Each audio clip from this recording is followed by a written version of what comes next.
បាទជំរាបសួរបងប្អូនទាំងអស់ជាទីគោរពជាទីរាប់អានថ្ងៃនេះយើងជួបគ្នាសារជាថ្មីម្ដងទៀតហើយខ្ញុំយកគឺវិជ្ជាករខ្លីមួយហើយងាយស្រួលសម្រាប់អ្នកដែលចេះខ្លះហើយឬអ្នកមិនទាន់ចេះឬក៏អ្នកដែលទើបតែចាប់ផ្ដើមសិក្សាភាសាអង់គ្លេសឬក៏អ្នកដែលទើបតែចាប់ផ្ដើមសិក្សាភាសាវិជ្ជាករដំបូងអញ្ចឹងនេះគឺជាកម្រិតដំបូងគេវិជ្ជាករ a and the អញ្ចឹងមើលទាំងអស់គ្នាបងប្អូន how to use article a and the បកប្រែថាតើត្រូវបាទតើត្រូវប្រើប្រាស់ article a and the នោះដោយរបៀបណាអញ្ចឹងចំពោះ article a and the ខ្ញុំលើកយក and មុនបន្តមក a បន្តមក and the អញ្ចឹង and នឹងប្រើនៅពេលណាបាទមើលក្តារជាតិទាំងអស់នេះបងប្អូនដែលមានឧទាហរណ៍ស្រាប់ and នេះគឺទី1 and គឺប្រើជាមួយនឹងពាក្យទាំងឡាយណាដែលផ្ដើមដោយស្រៈ vowel អញ្ចឹងពាក្យទាំងឡាយណាផ្ដើមដោយស្រៈ2ព្យាង្គក្តី3ព្យាង្គក្តីឬពាក្យនេះ especially អញ្ចឹងពាក្យ4ព្យាង្គនេះ especially នេះគឺផ្ដើមឡើងដោយស្រៈបាទស្រៈមានប៉ុន្មានបងប្អូននេះស្រៈមាន a មាន e មាន i មាន o មាន u បាទមាន u អញ្ចឹង5ទាំងអស់ហ្នឹងគឺជាស្រៈដែលយើងប្រើជាមួយនឹង article and especially អញ្ចឹងពាក្យផ្ដើមដោយស្រៈនេះ e នេះជាផ្ដើមស្រៈនេះស្រៈហើយនេះបងប្អូននេះស្រៈឃើញទេនេះពាក្យគេថាពាក្យទាំងឡាយណាដែលផ្ដើមដោយស្រៈដំបូងគេផ្ដើមដោយស្រៈឬពាក្យដែលផ្ដើមដោយស្រៈនេះ e especially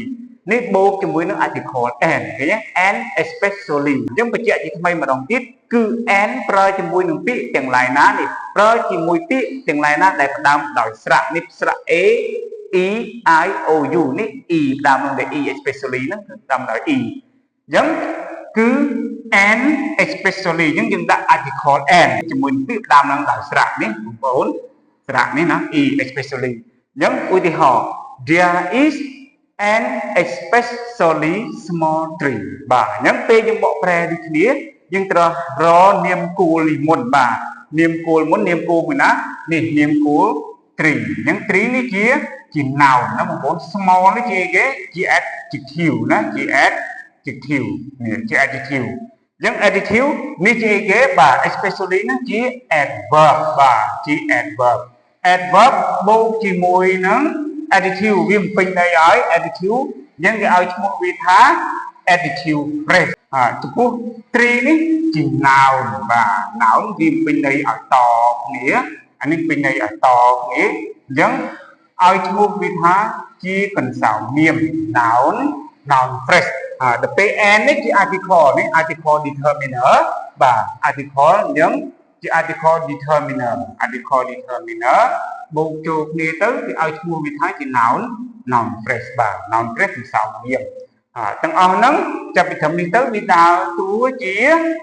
បាទដើរតួជា object ណាបងប្អូនដើរតួជា object is នេះគឺ be គេស័ព្ទ to be បាទ verb to គេស័ព្ទ to be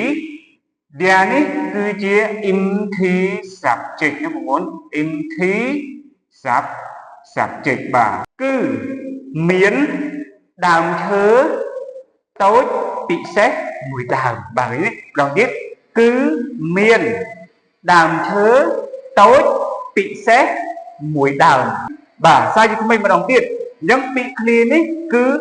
ជាមួយនឹង article and ប្រើជាមួយនឹងពាក្យដែលផ្ដើមឡើងដោយស្រៈនេះស្រៈ e បាទអញ្ចឹងបងប្អូនយល់ណាចំណុចហ្នឹងតែបន្តិចទេអត់មានអីច្រើនបញ្ហាច្រើនអត់មានអីពិបាកទេចាំតែប៉ុណ្្នឹងទៅ article and ប្រើជាមួយនឹងពាក្យដែលផ្ដើមឡើងដោយស្រៈនេះផ្ដើមស្រៈនេះខ្លះផ្ដើមឡើងដោយ and ពីខ្លះផ្ដើមឡើងដោយ i ពីខ្លះផ្ដើមឡើងដោយ o ពីខ្លះផ្ដើមឡើងដោយ u អញ្ចឹងប្រើជាមួយនឹង article and បាទអញ្ចឹងយើងចូលដល់ តែម្ដងចូលដល់មួយទៀតអញ្ចឹងហ្នឹងប្រើនៅពេលណាអញ្ចឹងនេះប្រើជាមួយពាក្យដែលផ្ដើមឡើងដោយចេញជាអ្នកបាទចេញជាអ្នកអង់គ្លេសថា consonant បាទយើងមើលបាទ consonant បកថាចេញជាអ្នកអញ្ចឹង article បាទ article គឺប្រើជាមួយនឹងពាក្យទាំងឡាយណាដែលផ្ដើមដោយចេញជាអ្នកដើមចេញជាអ្នកអញ្ចឹងខ្ញុំឧទាហរណ៍មួយទៀតណា there is a book បាទ there is a book ឬ on the table បាទ on the table យើងមើលនេះបងប្អូន គេប្រើថាarticle ប្រើជាមួយនឹងពាក្យទាំងឡាយណាដែលផ្ដើមដោយចេញជាញញៈអញ្ចឹងបងប្អូនមើលគេឃើញហើយចេញញញៈមានប៉ុន្មានទាំងអស់សរុបទៅវា21តួណាទាំងអស់26ដកស្រៈចេញ5វានឹងសល់21អញ្ចឹងនេះ B នេះផ្ដើមឡើងដោយចេញញញៈអញ្ចឹងផ្ដើមដោយចេញញញៈនេះ article ប្រើជាមួយនឹងពាក្យដែលផ្ដើមឡើងដោយចេញញញៈនេះbook គឺ n បានអត់ n book បានអត់បានទេគឺbook ដែលថា n ប្រើជាមួយនឹងពាក្យដែលផ្ដើមឡើងដោយស្រៈចំណែកប្រើជាមួយពាក្យដែលផ្ដើមឡើងដោយចេញញញៈអញ្ចឹងនេះឧទាហរណ៍ there is a book on the table បាទគឺមានសៀវភៅមួយក្បាលនៅលើតុបាទនៅលើតុឃើញបងប្អូននេះអញ្ចឹងខ្ញុំបាច់គូសឲ្យទីទេបងប្អូនមើលគូសឲ្យមួយបាញ់ដឹងហើយបាទវាស្រួលទៀតព្រោះគូសឲ្យទៀតក៏បាននេះបាទគូសទៀតក៏បាននេះយើង noun បាទនេះ noun នេះជា article determiner អញ្ចឹងបូកចូលគ្នាទៅវាជា noun phrase បាទ noun phrase ហ្នឹងវាដើរតួជាគេចាប់ពីនេះដល់ចប់បាទពីចប់វាដើរតួជា object បាទជា object បាទនេះ B ដដែលទេបាទ B ដដែលហើយនេះ empty subject នេះមិញហ្នឹងបាទ empty subject បាទ empty subject អញ្ចឹង subject បូកជាមួយនឹង B បូកជាមួយនឹង object ចំណែក on the table ជា noun phrase មួយបាទ noun phrase មួយអញ្ចឹង noun phrase វាមាន2ណាបងប្អូនមាន2អញ្ចឹងបកប្រែថាគឺមានសៀវភៅមួយក្បាលនៅលើតុបាទនៅលើតុអញ្ចឹងជាថ្មីម្ដងទៀត article ប្រើជាមួយនឹងពាក្យទាំងឡាយណាដែលផ្ដើមដោយចេញញញៈនេះចេញញញៈអក្សរ B អញ្ចឹងបងប្អូនយល់ហើយមានប៉ុណ្ណឹងអញ្ចឹងយើងបន្តទៅបាទ article ទៀត article ប្រើវានៅពេលណាគឺប្រើជាមួយនឹង something unique អ្វីដែលមានតែមួយអ្វីដែលមានតែមួយបងប្អូនអាចនឹកគិតទៅមើលអ្វីដែលមានតែមួយដូចក្នុងប្រទេសយើងអ្វីដែលមានតែមួយអាចមានពីរអញ្ចឹងជាមួយអីគេthe government បាទរដ្ឋាភិបាលអញ្ចឹងរដ្ឋាភិបាលមានតែមួយទេ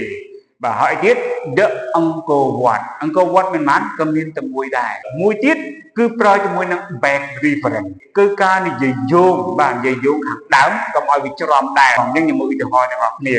The teacher is teaching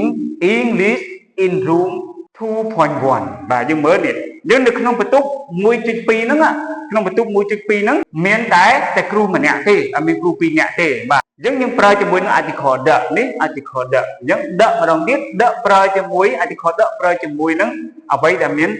តែមួយបាទដូចឧទាហរណ៍ The teacher is teaching English in room 2.1 លោកគ្រូកំពុង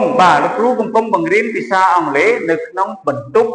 2.1 បាទចុងបញ្ចប់អញ្ចឹងចង់រំលឹកឡើងវិញថ្មីម្ដងទៀតថាយើងប្រើ article ហ្នឹងជាមួយនឹងពាក្យដែលផ្ដើមឡើងដោយចេញញញៈចំណែក article n ប្រើជាមួយនឹងពាក្យដែលផ្ដើមឡើងដោយស្រៈចំណែក article ប្រើជាមួយនឹងអ្វីដែលមានតែមួយដូចបងប្អូននេះ the Angkor Wat the government the president ឃើញនៅសហរដ្ឋអាមេរិកប្រធានាធិបតីមានតែមួយយើងទៅដាក់ the president បាទ the president អញ្ចឹងបងប្អូនមើលអត់យល់បងប្អូនអាចមើលចាក់សារឡើងវិញបាទនៅខាងដើមទៅព្រោះយើងមានវីដេអូបង្ហោះឲ្យស្រេចអាចចុះចាក់ឡើងទៅបងប្អូនមើលទៅយល់អាចថាមិនយល់ចំណុចណាបងប្អូនអាចស្ដាប់សារឡើងវិញបានអូខេអរគុណច្រើនចំពោះបងប្អូនដែលបានយកចិត្តទុកដាក់ក្នុងការតាមដានបាទការបង្រៀនរបស់ខ្ញុំអញ្ចឹងជាការលើកទឹកចិត្តកម្លាំងចិត្តប៉ុន្តែជាការជួយចុច like និង subscribe ឲ្យម្នាក់មួយផងបាទដើម្បីខ្ញុំមានកម្លាំងទឹកចិត្តក្នុងការផលិតវីដេអូដើម្បីចែកចំណេះដឹងដល់បងប្អូនបន្តទៅទៀតសូមជូនពរបងប្អូនមានសុខភាពល្អហើយបើសិនជាមានបញ្ហាសុខភាពយើងក្តៅក្រហាយលើស្ករលោកនេះបាទកំពុងតែក្តៅគប់និងសង្គ្រាមផ្ទុះឡើងកើតឡើងគឺសូមឲ្យបងប្អូនឆ្លងផុតនិវិល3ទាំងអស់គ្នាខ្ញុំបាទសូមអរគុណសូមជម្រាបលាហើយកុំភ្លេចសូមជួយចុច like subscribe ម្នាក់មួយផងបាទសូមអរគុណច្រើន